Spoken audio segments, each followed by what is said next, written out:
네, 안녕하십니까. 네, 저희가 은혜가 충만한 시간이 매 시간 있었었는데, 은혜 혹은 좀 관계가 없는 강의로 보게 되어가지고, 이 강의를 해야 되나, 그런 생각을 합니다. 이 정신의학에 관한 얘기가 별로 이 기독교적인 신앙하고는, 이렇게 좀 상반되는 면이 있어요. 그래서 제가 매번 이렇게 강의를 해달라고 그러는데도 은혜가 충만한 장면에서 재뿌리는 것 같아서 안 하려고 그러는데 지난번에 이제 지난 여름에 한번 강의를 했더니 뭐 많이 좋았다고 또 해달라고 그래가지고 할 수 없이 또 섰는데 제가 원래는 우리 어머니가 목사가 되기를 원해가지고 신학교를 가라고 자꾸 그러는데 제가 뭐 공부도 좀 잘하고 그래가지고 그거보다는 이제 좀 호기심이 많아가지고 아주 그 목사님으로서 영혼을 구원하는 일이 제일 보람있고 있는 일이지만 제대로 좋은 목사가 될 자신은 아니라고 제가 판단을 했어요. 그래가지고 그냥 궁리해가지고 어머니가 그럼 너 뭐 하겠냐 그래서 아유 사람의 병을 고쳐주는 일을 하겠다 그러니까 어머니가 오케이 해가지고 이제 을바대를 갔는데 가서 보니까 잘못 들어갔다 하는 생각이 들더라고요.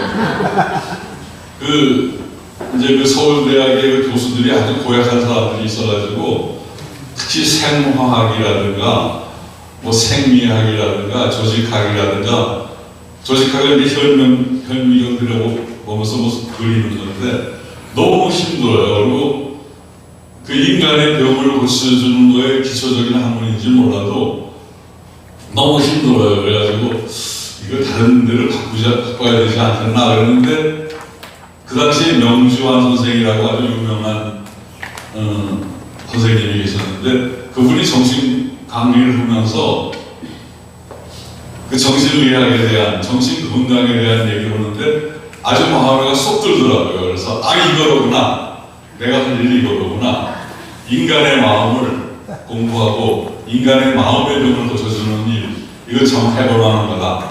그래서 이제 학생 때부터 정신의학을 하겠다고 생각을 했는데 쭉 뭐 인턴 레지던트 이런 걸 다 하다 보니까 이거는 정신 그 의학이 아니고 정신병학만 알려 주더라고요. 정신병을 어떻게 진단하고 어떻게 약을 주냐 이런 걸 보더라고요. 그거보다는 좀 정신적인 건강 전체를 다뤄야 되는데 그런 생각을 하면서 이제 공부를 여러 가지를 했는데 우리가 예수 믿고 구원을 받고 영생함을 얻은 그런 그리스도인인데 너무 그리스도인 영역에만 이렇게 우리가 집중을 하다 보면 놓치는 게 있어요. 그게 뭐냐면 인간의 마음이라는 거는 더 넓어요. 뭐 하나님이 우리 사람을 만드실 때 자기 비슷하게 만들자고 그래가지고 만드셨으니까 뭐 다 하나님이 창조하신 영역에 들어가는 거지만은 우리 기독교인들이 아무래도 성경 중심으로 교회 다니고 저도 모태신앙인데 그러다 보니까 아무래도 성경 중심으로 모든 걸 생각하고 불교 그러면 이건 귀신이고 뭐 하여튼 다른 거는 우리가 생각을 안 하려고 그런단 말이에요. 구원이 없고 지옥 갈 사람들이니까 어떤 사람이 그런 얘기를 해요. 미국 사람들이 전쟁을 벌이거나 뭐 해서 사람이 죽는데 자기네 사람들 죽는 것만 숫자를 세고 몇 명 죽었다. 이 중국 사람이나 뭐 동양 사람 예수 안 믿는 사람 죽는 거는 세지를 않는데요. 어차피 지옥 가서 죽을 사람이니까. 정말인지 모르지만 하여튼 영국이나 뭐 독일이나 다 기독교 국가니까 그렇게 예수 믿는 사람들 죽는 거 머릿수는 세는데 예수 믿지 않는 사람 머릿수는 안 센다고 그래요. 근데 하여튼 제가 이렇게 정신의학을 공부하면서 보니까 인간 전체를 이해하고 그 다음에 그리스도인으로서의 본분을 얘기하는 그런 과정을 거쳐야만 된다고 생각이 들고 그런 거를 거치지 않으니까 교회에서도 성도들이 정말 믿고 구원받고 영생함을 얻은 사람들이 교인들인데 좋은 장로님이고 좋은 권사님들인데 그분들이 실제적인 삶에 있어서는 회비를 낼 적에 다른 사람은 내라고 하고 자기는 제일 마지막에 마지못해서 낸다든가 또 고부간에 뭐 며느리 미워하는 시어머니 또 시어머니 싫어하는 며느리 또 남편과 부부 사이에도 서로 교회를 같이 나오는데 따로따로 나오고 따로따로 가고 뭐 심지어는 밥도 따로 먹는 그런 부부지가 있더라고요. 교회에 나오는 장로고 권사인데 하여튼 제가 놀라는 거는 우리 교회에 아주 좋은 장로님이 한 분 계시는데 이분이 담임 목사님을 그렇게 욕을 하는 거예요. 예배 끝난 다음에 점심에 먹으면서 그렇게 담임 목사님을 욕을 해요. 담임 목사님이 우리 감리교회 감독님이시고 대단한 어른인데 그래서 내가 이제 나보다는 한 6살 선배 지금도 살아계세요. 91 되시는 분인데 내가 아이 장로님 교인들이 있는 데서 목사님 욕을 그렇게 하면 어떻게 되냐고 당신도 장로고 나도 장로인데 이거 아니야 그 새끼는 뭐 저러면서 그냥 쌍욕을 하는 거예요. 그래서 이 양반이 가만히 나중에 보니까 그 양반이 아버지 없이 자라났는데 호롱님에서 자라났는데 하여튼 아버지에 대한 뭐가 쌓인 사람인 것 같아요. 근데 그 자기의 그 문제를 교회 와서 뭐 목사님의 좋은 면만 못 봐야 되는 건데 안 좋은 면만 봐가지고 그렇게 그냥 아주 듣고 있기가 미안할 정도로 신앙은 참 좋으신 분이거든요. 부인도 장로님이고 본인도 장로고 아들은 목사고 그런 양반인데 근데 요즘은 나이 먹어서 좀 더러더라고요. 그리고 새로 오신 담임 목사님이 49살이에요. 그러니까 자기 아들보다도 아들이에요. 근데 요즘에 이렇게 욕을 안 하고 그러시더라고요. 하여튼 하나님 믿고 구원받고 영생함을 얻었다고 해서 인격적으로 확 달라지거나 성격이 달라지거나 인격적으로 완성이 되는 건 아닐 수 있다는 말씀을 드리는 거예요. 하여튼 제가 평생 동안 그 인간의 마음, 정신의학을 공부를 하지만 아직도 잘 모르겠어요. 그러니까 하나님이 자기 형상대로 사람을 지으셨는데 그 마음을 얼마나 넓게 크게 깊게 하셨는지 공부하고 공부해도 끝이 없는 것 같아요. 오늘 이제 제목이 정신 건강인데 그래서 정신 건강한 사람이 어떤 사람이 정신 건강한 사람이냐 한번 얘기해봐라. 그러면 그걸 얘기하기가 참 어려워요. 어떤 각도에서 얘기하느냐에 따라서 다른데 그냥 평범하게 성숙한 인격을 가진 사람이 뭐 건강한 사람이다. 성숙한 감정, 자기 감정이 뭔지 알고 다른 사람의 감정을 보살펴줄 수 있는 사람이 건강한 사람이다. 그렇게 얘기는 할 수 있는데 그것만 가지고 모자라요. 그냥 일반적으로 정신병원에 안 갔으면 정신병원에 안 가고 정신의학과 의원에 안 갔으면 건강한 거지. 그런데 천만의 말씀이에요. 정신병원에 안 오고 의원에 정신과의사를 안 만났어도 건강하지 않은 사람들이 뭐 무지무지하게 많아요. 특히 저 북해 쪽에 가면 많아요. 북해의사당 쪽에 가면 하여튼 사람들이 자기만 옳고 자기와 틀린 거는 다 틀린 거예요. 무조건. 그렇게 생각하는 거예요. 그걸 저희는 아주 별명으로 신경증적인 성격장애자라고 그래요. 그러니까 히틀러 같은 사람은 그 사람은 뭐 성격장애자죠. 반사회적인 성격장애자. 그러니까 자기의 목표를 위해서는, 옳은 거를 위해서는 사람을 죽여도 괜찮다. 뭘 해도 괜찮다. 그게 반사회적인 성격장애자죠.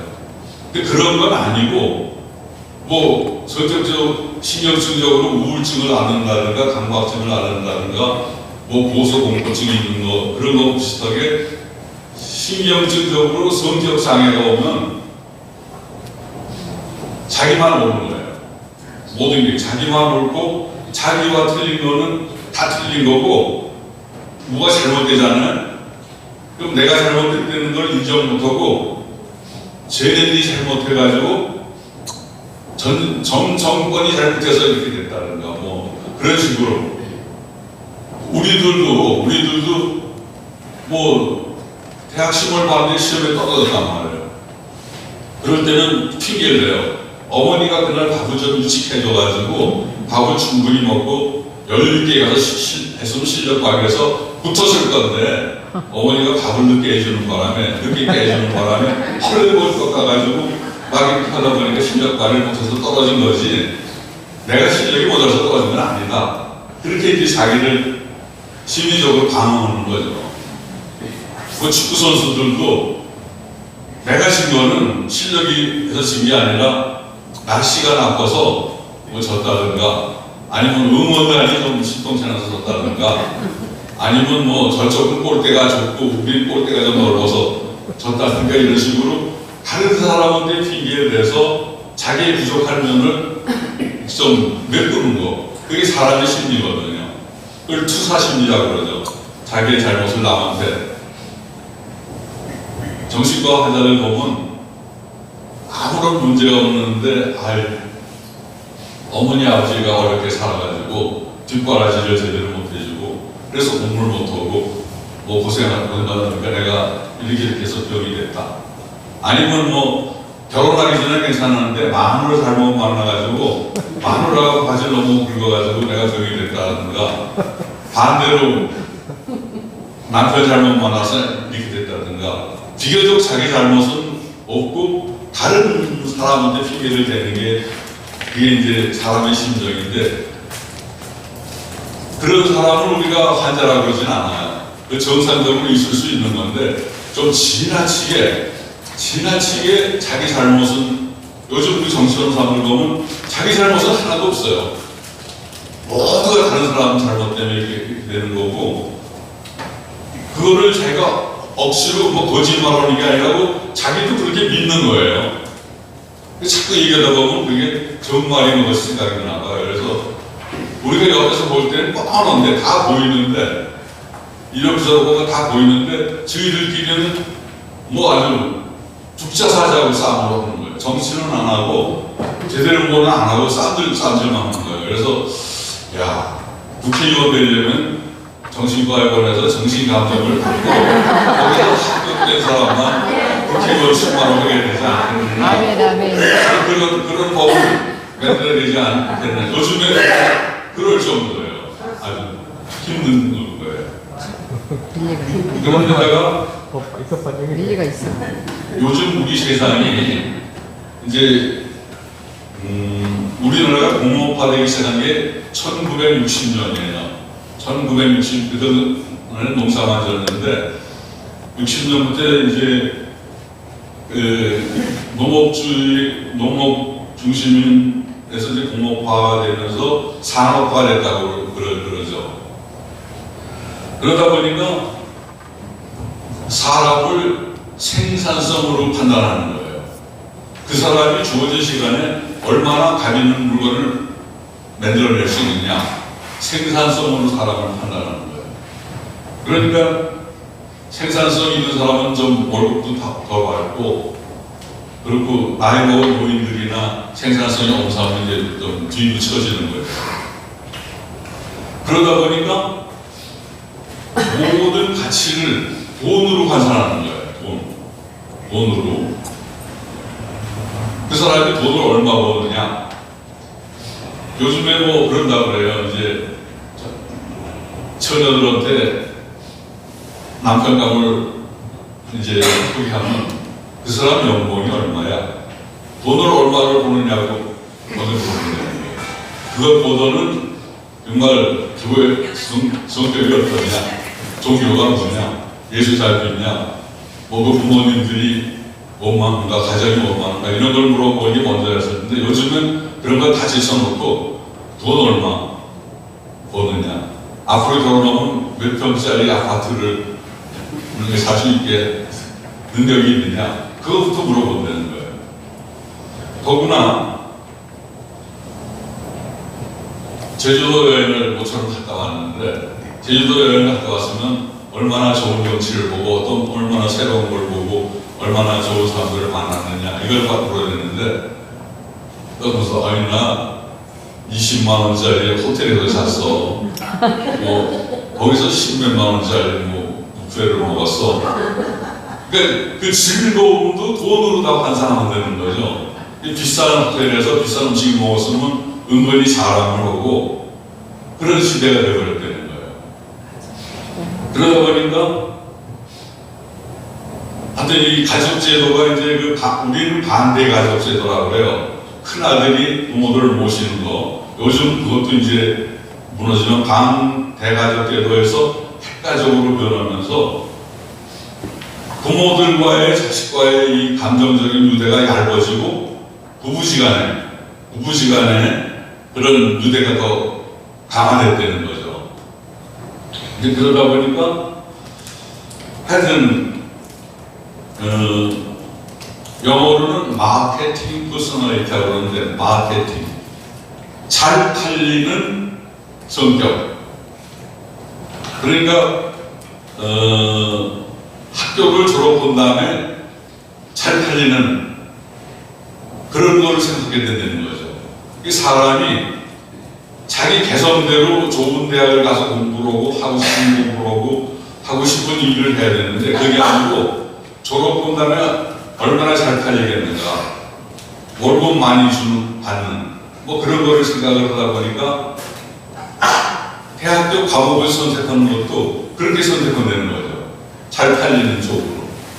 그래서 그걸 이제 마케팅 퍼스널리티라고 잘 팔리는 자기의 개성이나 자기의 주체보다는 사람들이 사회가 잘 사는 그런 이제 나를 만들기 위해서 그 사람들이 개성이 없어지고 통조림 것이 비슷비슷해는 가게에 가서 왜 뭐 꽁치 통조림 하나에다 뭐 고등어 통조림 주세요. 일일이 고를 거 없잖아요. 그래서 고르면 되는 것처럼 그런 식으로 사람이 통조림 것이 비슷비슷해져가야 되는 거예요. 그러다 보니까 지나친 경쟁력이 어려서부터 지나친 경쟁력이 생겨가지고 뭐 옛날에는 뭐 숙제도 대신 해주고 그래서 자기가 쓴 노트도 빌려주고 그랬는데 이제는 그런 거 없다는 거죠. 쟤보다는 내가 이겨야 되니까. 그래서 어려서부터 너무 지나친 경쟁력이 때문에 그것이 어떻게 보면 사회 불안의 제일 문제가 아닌가 저는 그렇게 생각합니다. 제가 1973년도에 미국에 있는 국립정신건강연구소에 가봤어요. National Institute of Mental Health라고 해가지고 정신건강에 대한 국민들의 정신건강을 연구하는 그런 건데 그게 그러니까 노인들의 정신 문제, 치매의 문제, 알코올 중독증의 문제, 정신병의 문제, 청소년 성범죄의 문제 그런 것들을 10년, 20년 내다보고 이제 연구를 하더라고요. 경제적으로 잘 사는 것도 중요하지만은 거기 사는 젊은 사람들이 앞으로 어떻게 될 거냐, 정신건강이 어떻게 될 거냐, 그걸 연구하는 그런 기관이에요. 근데 그 당시 우리나라 전체 예산보다 더 많더라고요. 그 국립정신연구소에. 근데 우리는 아직도 이제 그게 그런 게 생기지가 않았어요. 그래서 내가 이 윤석열 대통령한테 그걸 이제 제안을 하려고 그래요. 우리도 국민정신건강연구소 위원회 같은 걸 만들어서 앞으로 10년, 20년 후에 10년, 20년 후에 우리 한국의 청년들이 어떻게 정신건강하게 사는가 그거를 해결해야만 근본적인 자살 문제라든가 그런 여러 가지 정신병의 문제라든가 우울증의 문제라든가 이런 게 해결이 되지 그거를 해결 안 하고서는 그냥 뭐 자살 전화 거는데 이런 것만 만들어가지고는 안 될 것 같은 생각이 들어요.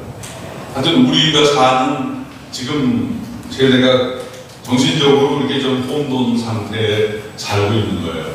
물론 경제적으로 좀 나아져야 되는지 모르겠지만은 옛날에 오히려 못 살 때는 자살 발물이나 알코올 중독자가 이렇게 많지 않았거든요.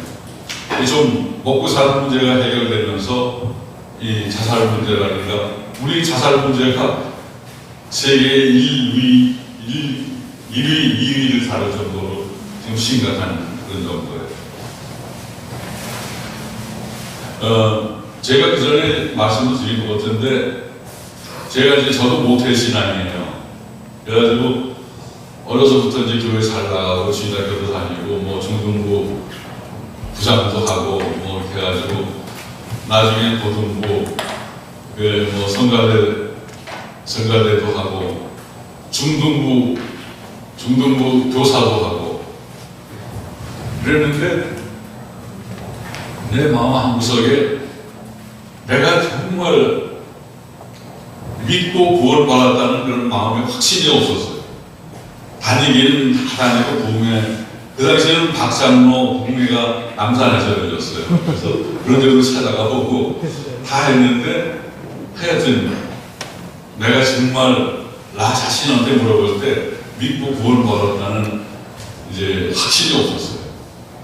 근데 그러다가 이제 의과대학교를 보고 군의관으로 가게 됐는데 저기 인제 강원도 인제에 있는 17년대 이제 군의관으로 있었어요. 근데 거기 이제 군목이 계시더라고요. 나보다 한 5살씩 후배 되는 군목이 있는데 이 군목님하고 이제 의무중대장하고가 제일 좀 한가해요.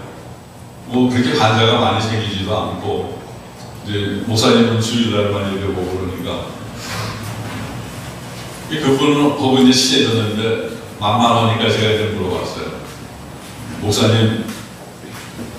목사님은 정말 구원 받았습니까? 구원 받은 확신이 있습니까? 그랬더니 그걸 물어보냐고. 내가 벌써 고등학교 때 이렇게 돼가지고 신학교 가가지고 목사 안수까지 받았는데 그걸 나한테 물어보냐고 말이야. 근데 제가 이제 그런데 내가 보기에는 목사님 자기가 구원 받았다고 그냥 최면을 거두시 확신하는 거지 혼자서. 내가 보기에는 진짜 믿고 구원받은 사람 같지는 않다고.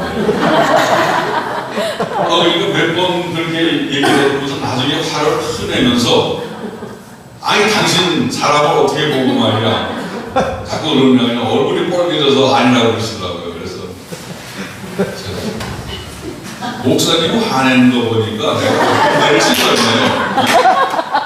아니 진짜 믿고 구원받은 확신이 있으면은 어떤 이상한 얘기가 그러고 지나가야지. 맞아요. 왜 그렇게 얼굴이 뻘개져가지고 반대로 하시느냐고. 그렇지. 이 사람하고 얘기 못하겠다면서 오늘 얘기 그만하자고 좀 피해 가시더라고요. 근데 이제 만만한 비슷한 목사님 만나면 그렇게 이제 사실은 내 문제인데 내 문제를 자꾸 이제 목사님을 괴롭힌 거예요. 그래가지고 그러다가 이제 1년 반 전반 공부를 마치고 광주에 있는 전라도 광주에 있는 거기에 보병학교 전투병과사령부에 이제 보건과장으로 가게 됐는데 거기 가서 이제 박영문 목사님이라고 지장계통이 아주 유명하신 분이에요. 내가 26살 때고 우리가 1964년 5년 때고 그분은 한 65세 그렇게 되신 분인데 그분이 하는 토요일마다 하는 성경 공부를 다니게 됐어요. 그래서 토요일마다 이제 가가지고 목사님한테서 이제 성경 공부를 했는데 목사님이 지장이면서도 아주 이 도지사나 시장이 와도 교인이 아니래도 이분 찾아와서 인사할 정도로 아주 그 광주에서는 인품이 계시는 분이었었어요. 근데 이제 좀 친해진다면 물어봤죠. 아니 목사님 진짜 믿고 구원받은 확신이 있냐고 말해요. 그랬더니 목사님이 직답을 안 하시고 가만히 뜸을 들이시더니 신대위 보니까 자기 젊었을 때 흡수터래. 나도 젊었을 때 술도 먹고 뭐 방탕하게 지내다가 이제 하나님 만나서 깨달아서 이렇게 목사가 되었지만 신대위가 이렇게 아주 정직하게 물어보니까 내가 한마디로 얘기할 수가 없는데 내가 지금 이 나이에 남들이 다 존경하는 목사지만 내가 하나님을 예수님을 마음에 모시려고 매일매일 피나는 싸움을 해. 매일매일 피나는 싸움을 해서 그냥 이 정도 수준을 하는 거라고. 그러면서 신대위도 아주 사람이 정직한 거 보니까 나중에 좋은 선교사가 될 품성을 가졌다고. 그러면서 이제 마태복음 5장 24절 진실로 진실로 너에게 이르노니 내 말을 듣고 또 나 보내신 이를 믿는 자는 영생을 얻었고 심판에 이르지 않으니 사망에서 생명으로 옮겼느니. 그 얘기를 해주시면서 신대위가 이 정도 군대 생활하면서 토요일마다 성경 공부하고 주일마다 예배 나오고 그거는 이미 영생을 얻은 사람이야. 여기 성경 말씀에 내 말을 듣고 또 나 보내신 이를 믿는 자는 영생을 얻었고 아니냐. 이미 과거형이다. 하나님은 당신한테 영생함을 주셨는데 당신이 좀 성격이 좀 독립적이고 좀 그래서 이제 긴가민가 하는 거지. 하나님께서는 영생함을 주셨으니까 영생함을 얻은 사람답게 사는 것만이 남았다. 그런데 하나도 달라지게 오는데 그 말씀을 딱 들으니까 아주 아랫배에 힘이 딱 들어가면서 나도 진짜 믿는 사람이었구나. 영생함을 얻은 사람이었구나. 하여튼 그런 생각이 들었어요. 근데 그게 오래 못 가더라고요. 6개월 지나니까 영생을 얻은 사람의 삶이 어떨 건가 그런 생각을 하는데 내가 이거 영생함을 얻은 사람을 사는 게 좀 힘들더라고요. 힘든 게 아니라 불가능해. 원수를 용서하라는 말씀이라든가 옳은 빵은 오백빵 되는 하여튼 그런 성경에 나오는 말씀이 예수님이 하신 말씀이 내가 감당할 수 없는 거예요. 너무 부담스러워. 미운 놈은 밉지. 그게 겉으로는 이렇게 그냥 봐주지만 속으로는 미운 마음이 내 속에 있는 걸 내가 아는데 어떻게 그 원수를 사랑해요. 그래서 이거 어떡하지? 그래서 내가 지금 사이비가 아닌가. 정말 영생을 얻은 사람이라고 배경원 목사님이 그냥 인정해줘서 참 좋게 생각을 했는데 이걸 사랑하려고 노력은 좀 해볼 수 있지만은 근데 미운 마음이 있는 내 속에 내 마음을 내가 너무 잘 아는데 내가 정말 하나님 믿는 사람인가 그런 생각이 들더라고요. 그런데 이제 그 문제를 가지고 목사님들하고 이렇게 얘기를 하다 보니까 목사님이 그렇게 믿고 구원받은 사람이 각 사람 수준에 따라 다르다는 거예요. 사람의 수준에 따라서 믿고 구원받은 사람이 가장 달라서 단순하게 그냥 딱 믿고 구원받았다고 생각하고 다른 걱정 안 하는 사람이 있고, 성격이 좀 독립적이거나 뭐 이런 사람들은 이것저것 자꾸 두들겨보고 진짜 내가 믿는가 아닌가 뭐 그런 성령을 받았나 안 받았나 이러는 사람이 있고, 아주 수준이 다르다는 거예요. 그리고 이제 그 당시 제가 감동을 받은 분이 저 함석권 선생님이라고 아시죠? 함석권 선생님의 선생님이시는 분이 8살인가 우리의 유영모 선생이라고 계셨어요. 유영모. 그분은 목사님 아니고 그냥 형신도인데, 그분을 모신 분은 아주 동양의 성자라고, 지금도 돌아가신 지 오래됐지만 그러는데, 그분을 이제 제가 좋아했었어요. 근데 그분은 뭐라고 하셨냐면, 믿음이라는 건 영적인 삶을 살겠다는 결심이다. 그렇기 때문에 결심하는 순간, 믿겠다고 결심하는 순간 모든 것에서 자유로워진다. 돈, 자식 걱정, 집 걱정, 모든 것에서 자유로워진다. 그분은 믿는 순간 천당의 삶을 사는 거다. 죽은 다음에 천당 가겠지만 살아서도 천당 간 사람의 삶을 사는 거다. 그런데 믿는다고 하면서 돈 걱정, 집 걱정, 뭐 이런 세상 사람들이 한 걱정 다 하는 사람은 미안하지만 목사든 장로도 믿음이 없는 사람이에요. 그렇게 얘기를 했어요. 근데 그 당시에 그 말씀이 쫙 오더라고요. 아, 이거 진짜다. 그런데 잘 지내다가 병원을 처방하면 월급 줄 생각이 월말이 가는데 월급 조절해야 되는데, 그래서 환자들이 또 사고 치지 않았나, 뭐 걱정을 안 할 수가 없어요. 근데 그런 생각을 했는데,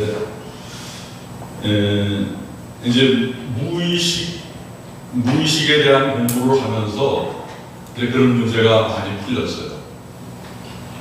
무의식에 대한 얘기는 왜 지난번 강의 때 조금 말씀을 드렸지만, 조금 반복해서 말씀을 드려야 되는데, 무의식이 되는 건 내가 모르는 내가 있다는 거예요.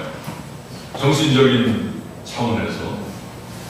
그래서 오스트리아의 그 비엔나의 신경과 의사였던 지그문드 프로이드라는 유태인 신경과 의사가 내 마음속에 내가 모르는 내가 있다는 거예요.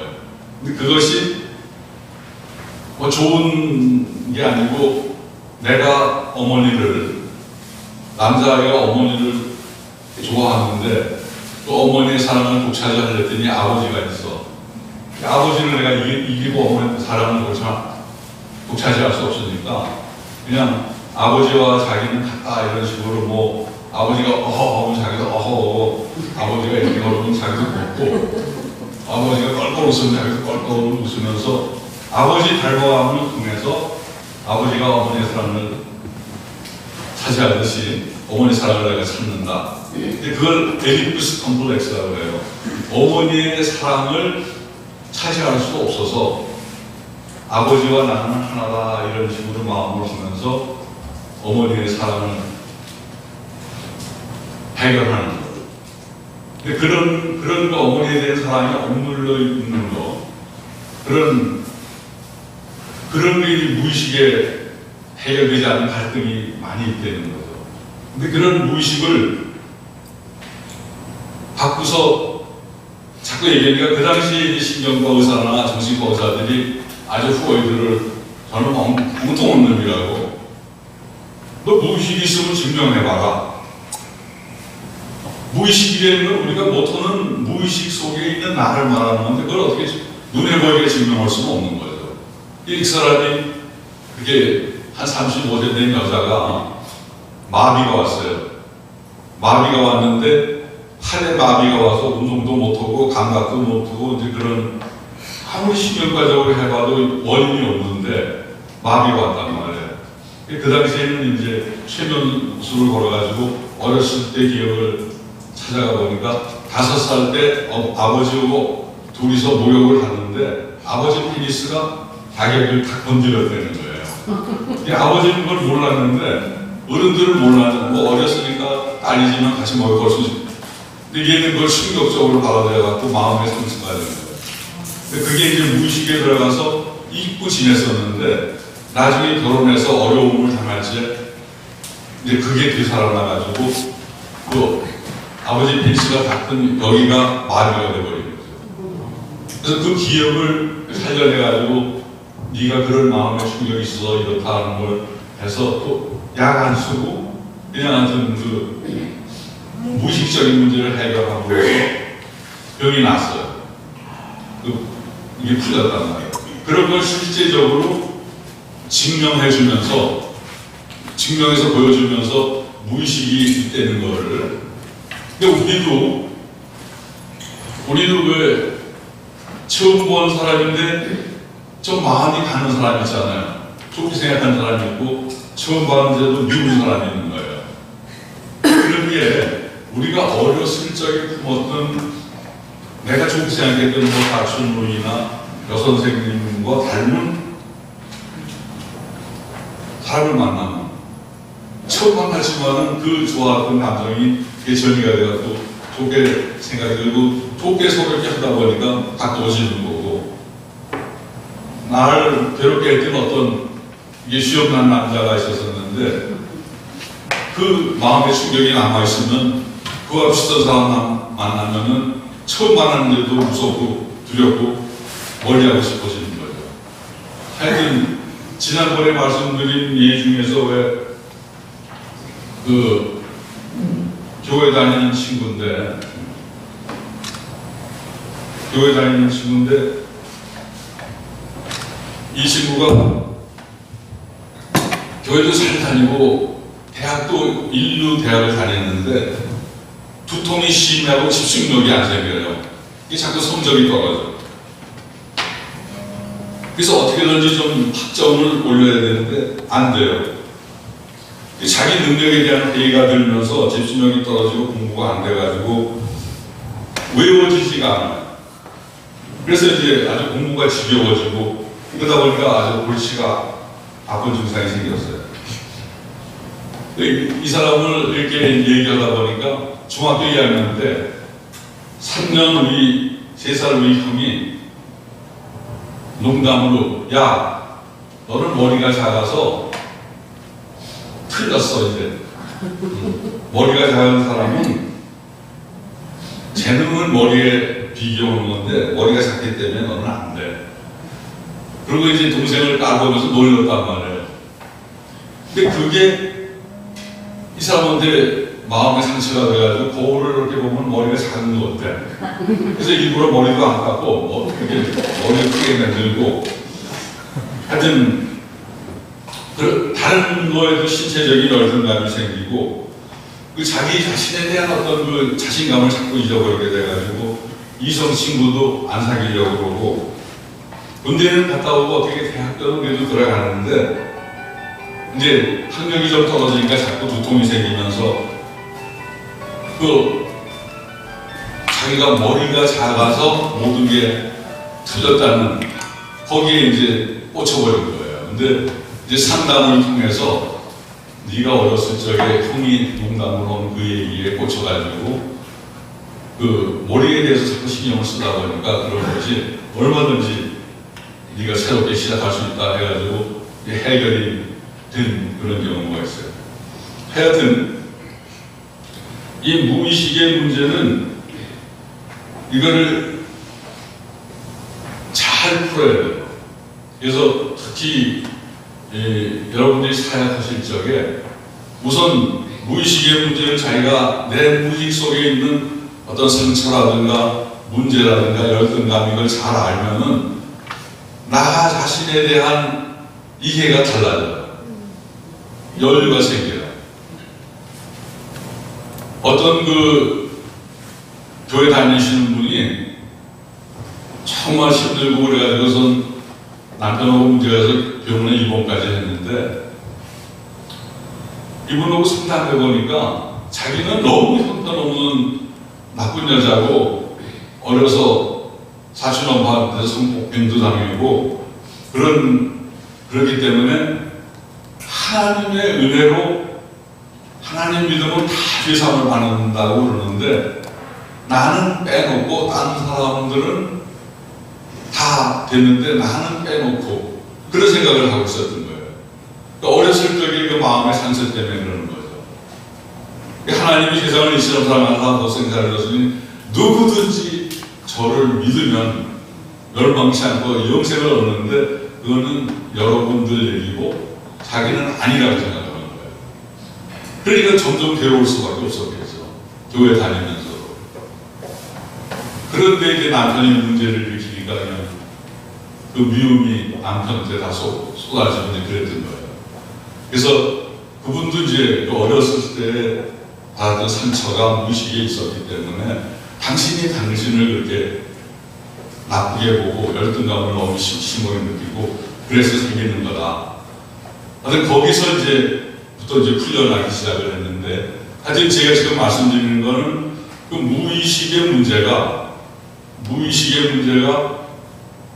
그게 이제 나도 모르게 잠재되어 있으면서 실제 생활에서는 영향을 주는 거라고요. 실제 생활에서 믿고 구원받았다는 그런 확신이 있는데도 교회 안에서 미운 사람이 있고 용서가 안 되는 사람이 있고 그런 거죠. 교회 안에서. 그래서 내가 아까 말씀드린 우리 교회 장로님 아버지 문제, 나이가 나고 너무 많아가지고 아버지 문제랑 그 집안 문제를 이렇게 이해 못했지만 틀림없이 아버지와의 안 좋은 보면요 아버지와 아들 간의 관계가 안 좋은 집이 많아요. 특히 유명한 목사님 설교는 정말 좋은데 아들은 뭐 별로고 너 왜 그러니 그러면 아버지가 집에서 자기를 돌보지도 않고 집에도 잘 안 들어오시고 남들은 설교를 잘한다고 그러는데 나는 아니에요.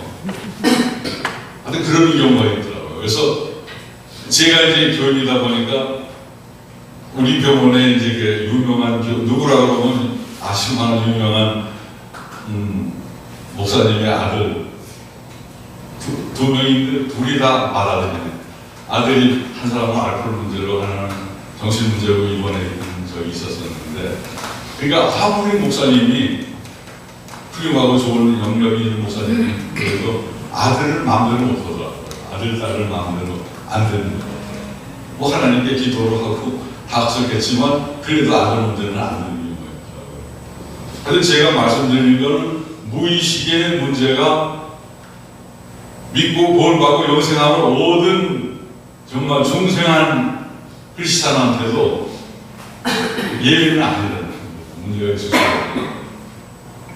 그래서 이 무의식을 어떻게 우리가 지혜롭게 의식화하느냐, 내가 모든 무의식을 의식화하는 게 굉장히 중요한 문제예요. 이 무의식이라는 게 내 의식적인 통제를 안 받고 자기가 마음대로 영향력을 행사하기 때문에 아까 말씀드린 대학생의 경우처럼 그 문제가 해결 안 되면 평생 동안 따라다니는 거예요. 나도 모르게 어쩔 수 없이 형의 농담 한마디에 상처받은 것들이 계속 따라다니는 거예요.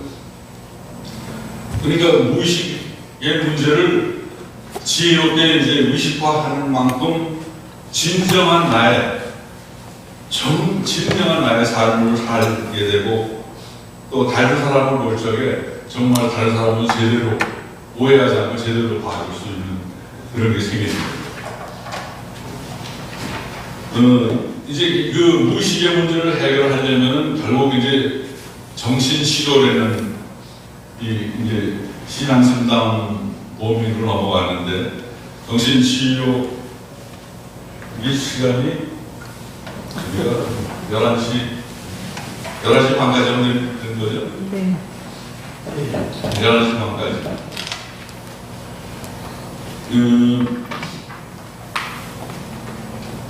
아까 말씀드렸지만 지금 프로이드가 이제 발견하는 무의식의 문제는 그 사람이 이제 무의식과 더불어서 정신 결정론이라는 얘기를 했어요.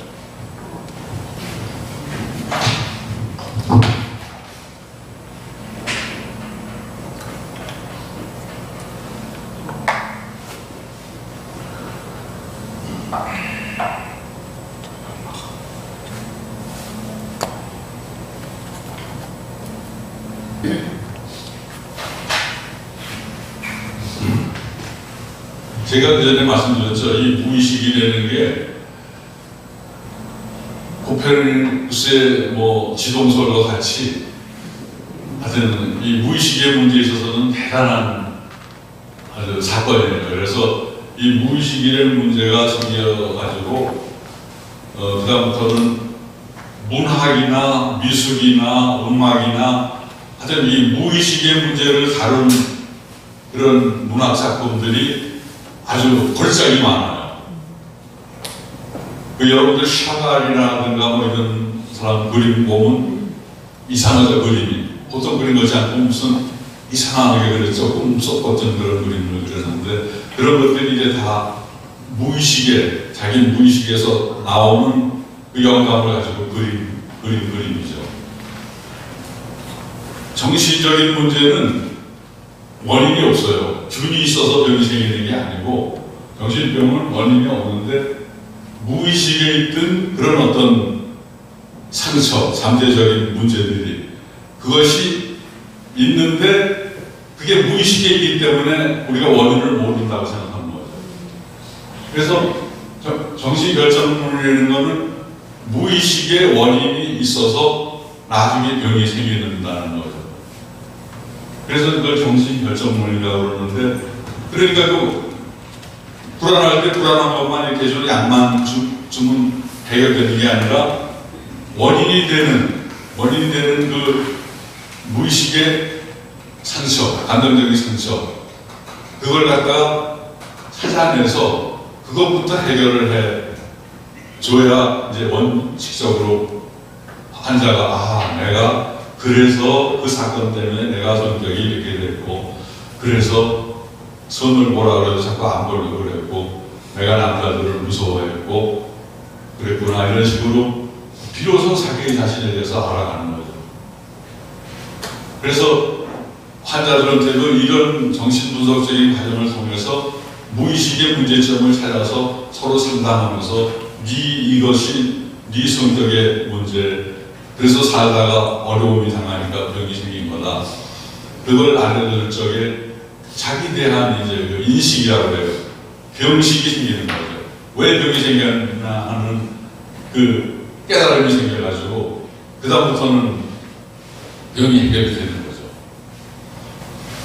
근데 그거를 처음에는 최면을 통해서 원인을 무의식을 저걸 했는데 지금은 그렇게 안 하고 자율연상, 생각나는 대로 떠오르는 거를 이렇게 카트하지 않고 상담자한테 다 얘기하는 거. 무슨 얘기든지 부모한테도 못했던 얘기들을 하는 거. 그게 제일 중요하고, 그 다음에 그래서 안 됐을 때 꿈 꾸는 거를, 꿈을 해석을 해서 꿈을 통해서 무의식 쪽에 숨어있는 문제를 찾아낼 수가 있어요. 그런데 시간이 오래 걸려요. 시간이 오래 걸리기 때문에 이제 프로이드식의 정신분석 치료는 좀 도움도 있고 또 의사도 시간이 있고 또 그거를 전문으로 공부한 그런 정신과 의사를 만나야 이제 치료를 받을 수 있는 거예요. 그 다음에 융이라는 사람이 있어요. 프로이드 다음에 융. 융은 한 프로이드의 제자라고 볼 수 있는데 한 대여섯 살 밑에 사람이에요. 근데 이 프로이드는 기독교는 기독교에 대해서는 반기독교적인 거예요. 그래서 그 융 밑에 제자가 금세 생각이 안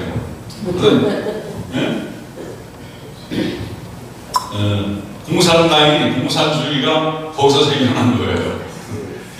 이 프로이드 사상이 돼가지고 생긴 거고, 이 융은 아버지가 목사님이에요. 개신교 목사였어요. 근데 자기가 뭐 교인이고 아니면 얘기를 안 했는데 이 사람은 무의식적인 것이 그렇게 나쁜 것만이 아니라 무의식이 자율성도 있고 창조성이 있다고 그렇게 얘기를 했어요. 그러니까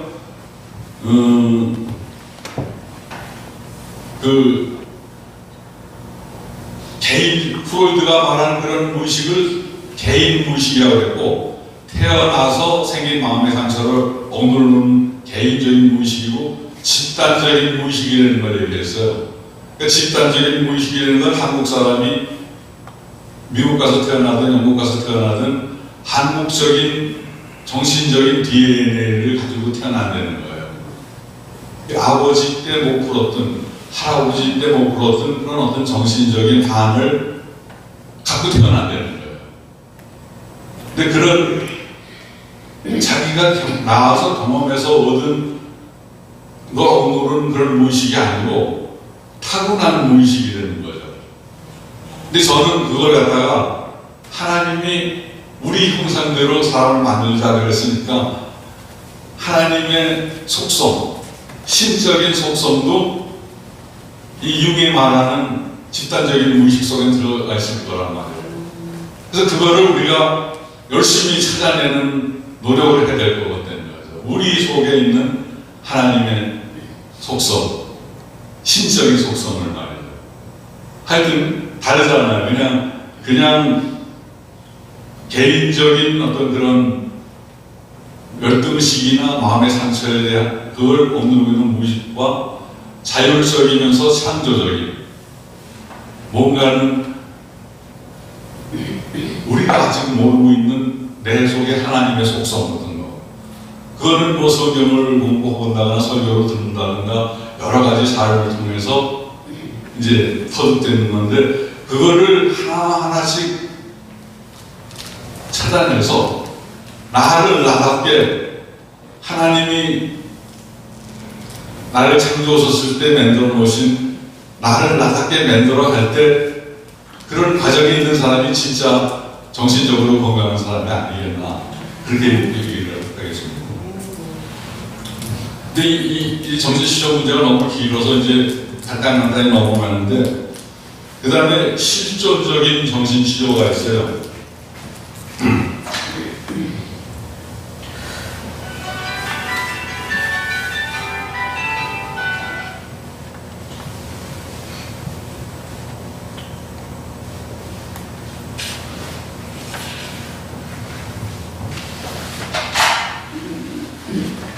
이거는 1960년대 실존적인 소란이 생기면서 실존적인 정신분석이 생기는데, 그 프로이드나 융식으로 정신분석적인 정신치료를 하려면 시간이 많이 걸린단 말이에요.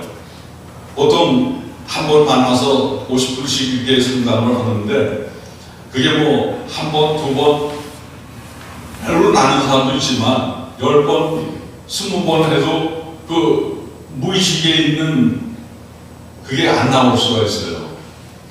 평생을 그렇게 살아왔기 때문에 시간이 많이 걸려요. 그래서 이제 이 실존적인 정신치료는 그런 무의식을 건드리지 말고 어떻게 치료하는 방법이 없느냐.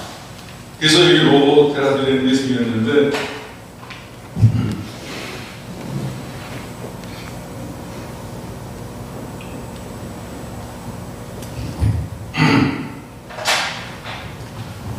빅토르 프랑클이라고 이 사람도 유태인 정신의학자예요. 이 사람도 비엔나에서 개혁하던 사람인데 이 사람은 이제 나치 때 유대인이니까 붙잡혀서 아우슈비츠 수용소에 들어갔어요.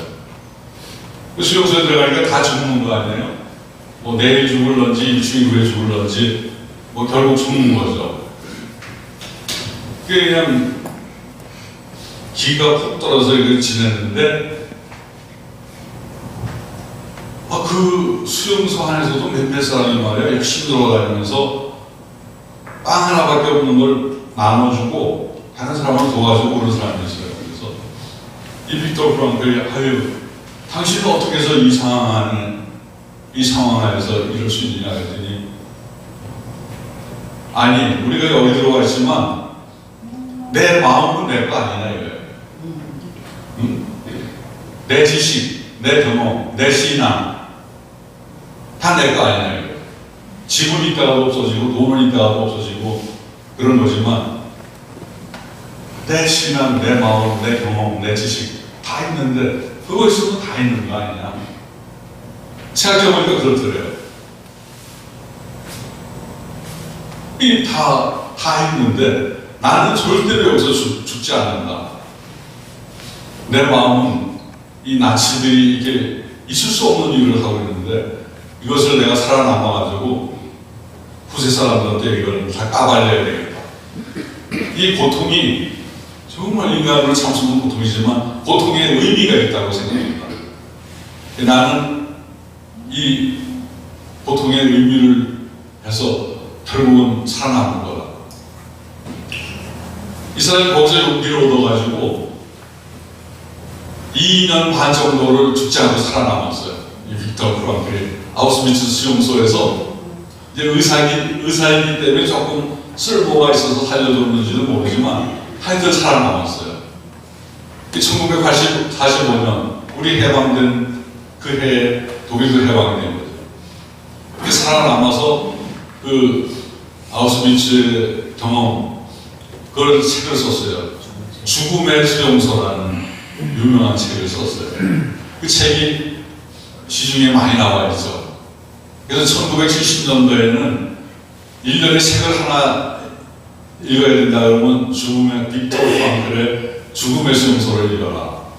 거기에 이제 이 자기가 거기서 살아나온 얘기와 이 로고 테라피 말 그대로 말씀 치료인데 우리는 의미 치료라고 이렇게 하는데 이제 젊은 한 50대 부부가 결혼해서 잘 사는데 아이가 없었어요. 아주 인고 부부가 둘이 잘 사는데 부인이 병원에 혀암이 걸려서 부인이 돌아가셨어요. 이 남편이 우울증에 빠져가지고 밥도 안 먹고 면도도 안 하고 직장도 안 나가고 뭐 돌아다니다가 안 되니까 이제 빅토르 프랑클을 찾아왔겠죠. 빅토르 프랑클이 얘기를 다 들어본 다음에 만일 내가 질문 하나 하겠는데 당신 둘 중에 운명적으로 한 사람이 죽어야 된다면 누가 죽는 게 나을 거냐 그랬더니 이 사람이 가만히 생각해보더니 살아있는 사람이 이렇게 괴로운데 이 괴로운 거를 내가 감당해야지 부인한테 감당하기 할 수 없으니까 내가 다른 부인 죽는 게 낫겠다. 그래 부인하고 둘이 오래 살았으면 하고 싶은 게 뭐냐 우리는 아이가 없어서 부모 없는 고아들을 위한 사업을 하고 있었다 평생. 그래 거기서 이 사람이 깨달은 거예요. 살아남아있는 사람이 괴롭지만 그렇게 살아남은 거는 두 사람이 하려는 고아를 위한 사업을 괴롭지만 하기 위해서 남아있는 거다. 그래서 그 사람들 시험 받고 직장 다니면서 열심히 돈 벌어서 고아를 위한 사업을 하다가 이제 하늘나라 간 거예요. 그러니까 여기서는 무의식을 건드리지도 않고도 그냥 결혼 문제면 결혼 문제, 뭐 직장 문제면 직장 문제 하여튼 그 방향만 이렇게 틀어줘서 그 고난에 의미가 있다는 거, 고난에도 의미가 있다는 거, 그걸 깨닫게 해줌으로써 치료가 된 거죠. 요거는 한 달 내지 2달 정도 치료는 가능한 거예요. 나는 그 얼마 전에 꽤 됐죠. 그 한국에서 뭐 유명한 그 여자 배우가 뭐 자살했다든가 가수가 자살했다든가 뭐 장국영이 되는 중국의 유명한 그 배우가 자살했다 했을 때 그 사람들이 뭐 돈이 없거나 뭐 그래서 자살한 건 아니란 말이에요.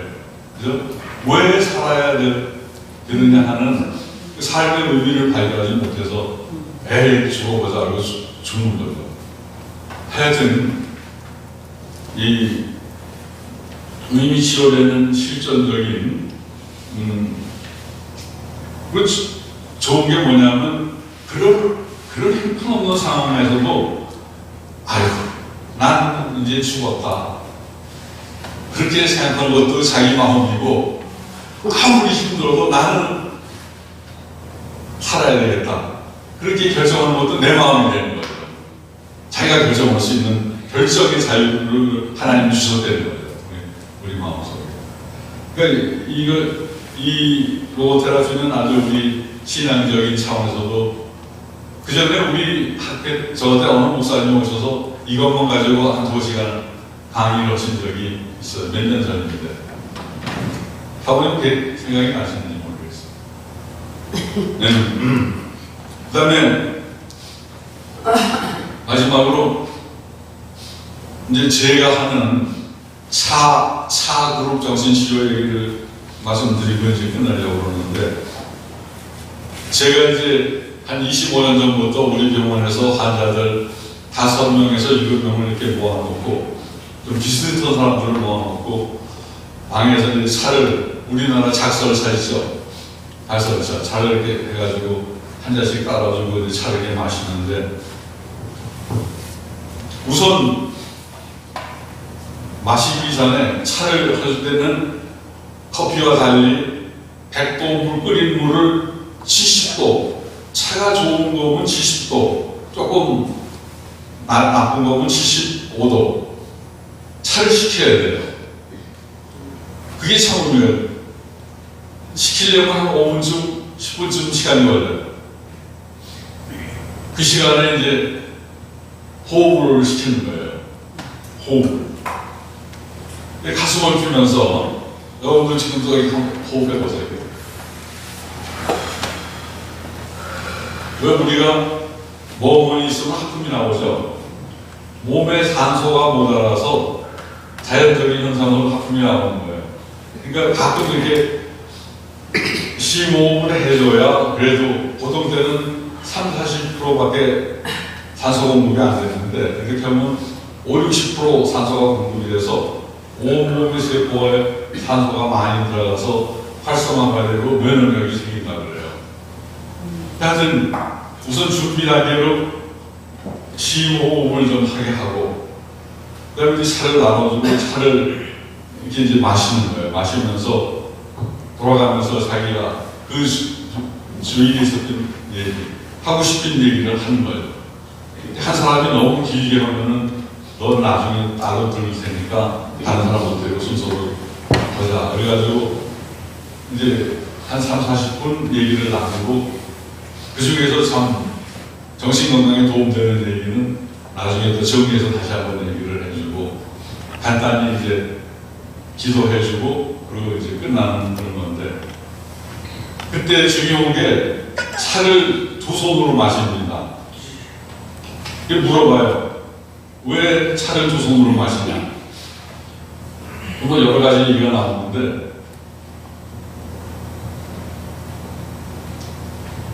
나라는 사람이 정신병원에 입원해 있는 보잘것없는 사람인 것 같지만 이 세상에 오직 하나밖에 없는 영어로는 유니버다고 하죠. 하나밖에 없는 독특한 존재가 나다.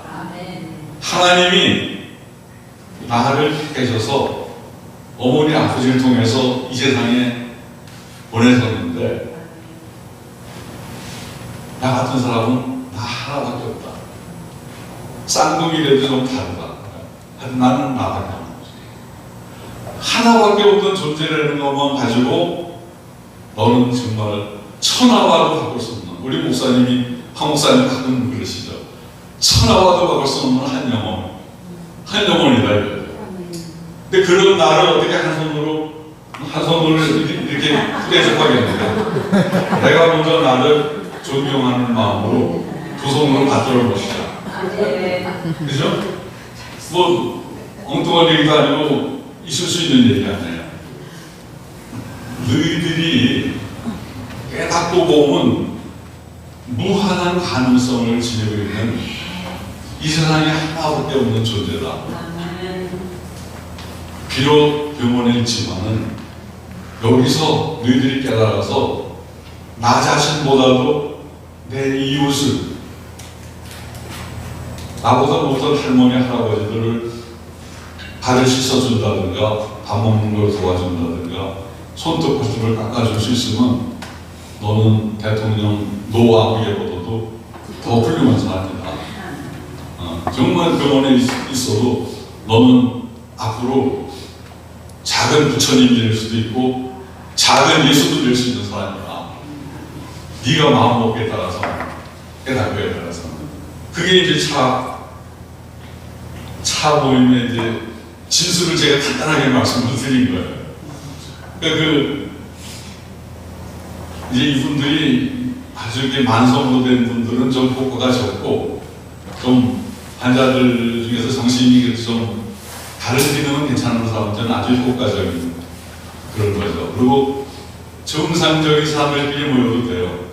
정상적인 사람, 좀 불안한 사람들끼리 모여서 이 차 모임을 해도 굉장히 효과적인 거예요. 근데 이게 뭐 융이나 프로이드가 아니라 오리지널한 우리나라 다도를 이용을 해서 정신적인 치료를 하는 그런 방법인 거죠. 여러분들도 얼마든지. 그래서 이걸 자꾸 우리 후배들이 이거 간단하지만 책으로 내시라고, 그래서 이제 책으로 내게 되면 하나씩 나눠드릴게요. 네. 하여튼, 아까도 말씀드렸지만, 이게 무의식이라는 거는 내가 모르는 무의식적인 내가 있다는 거. 근데 그게 나쁜 것만이 아니고 창조적인 그런 또 신적인 무의식이 있기 때문에 그거를 우리가 찾아내서 자꾸 나를 나답게 성숙해 나가는. 뭐 우리는 성경이나 기도나 또는 저는 가끔 그 자연에서 해가 지닐 때, 그 서해안에 소충도라는 그 섬에서 해가 지는데요. 그냥 바다가 파래지는데, 우리나라가 이렇게 아름답구나. 하나님이 정말 이 좋은 날에 날 태어나게 하셨구나. 그런 생각이 드는데, 그런 추운 경치 볼 때 하나님이 나와 같이 계신다는 것을 체험하게 되더라고요. 하여튼 우리가 좋은 자연이나 성경, 기도, 찬양을 통해서 나를 나답게, 내가 모든 나를 자꾸 이렇게 통수시켜 나가고, 그건 죽을 때까지 계속 있게 될 것 같아요. 제가 뭐 그냥 나이가 86세가 되지만 강태진 목사님이 어저께 얘기하고 모세보다 더 오래 사세요 그러더라고요. 모세보다 더 오래 사세요. 네, 감사합니다 그랬는데, 하여튼 우리가 나를 자꾸 성숙해 나가는, 그래서 나를 나답게 해나가는 것은 사람으로 하나님이 자기들의 속성대로 만드셨다니까 정말 열심히 노력해도 끝이 없을 것 같아요.